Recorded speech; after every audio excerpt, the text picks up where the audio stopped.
అందాల బామ్మ Taapsee free show చూపిస్తానంటుంది. అది కూడా ఓ రాజకీయ నాయకుడి కళ్ళు తెరిపించడానికట. బెంగళూరులో డిసెంబర్ 31వ తేదీన అర్ధరాత్రి న్యూఇయర్కి వెల్కమ్ చెప్తూ చేసిన వేడుకల్లో కొందరు ఆకతాయిలు ఆడవారిపై వేధింపులు దిగిన సంఘటన దేశవ్యాప్తంగా కలకాలం రేపుతున్న విషయం తెలిసిందే. ఈ సంఘటనపై పెద్ద ఎత్తున దుమారం చెలరేగుతుంది. స్త్రీల వస్త్రాధారణతోనే సమస్యలు అంటూ కొందరు పొలిటీషియన్స్ చేస్తున్న వ్యాఖ్యలతో వివాదం ముదిరింది. మహిళల వస్త్రాధారణపై ఉత్తరప్రదేశ్ కి చెందిన ఎమ్మెల్యే అబూ ఆజ్మీ చేసిన వ్యాఖ్యలపై హీరోయిన్ తాప్సీ ఘాటుగా స్పందించింది.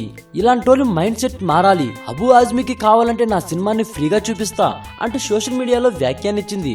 అబూ ఆజ్మీ కోసం పింక్ సినిమాని ప్రత్యేకంగా ప్రదర్శిస్తా, అది కాదంటే ఆయనకు టికెట్ నేనే కొనించి పింక్ సినిమాను చూపిస్తానంటూ తాప్సీ మండిపడింది.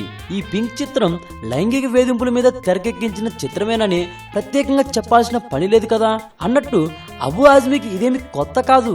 గతంలోనూ ఇలాగే ఆయన పలుమార్లు వివాదాస్పద వ్యాఖ్యలు చేశారు. అత్యాచార బాధితులను శిక్షించాలని వ్యాఖ్యానించి వార్తలకెక్కారు ఆయన.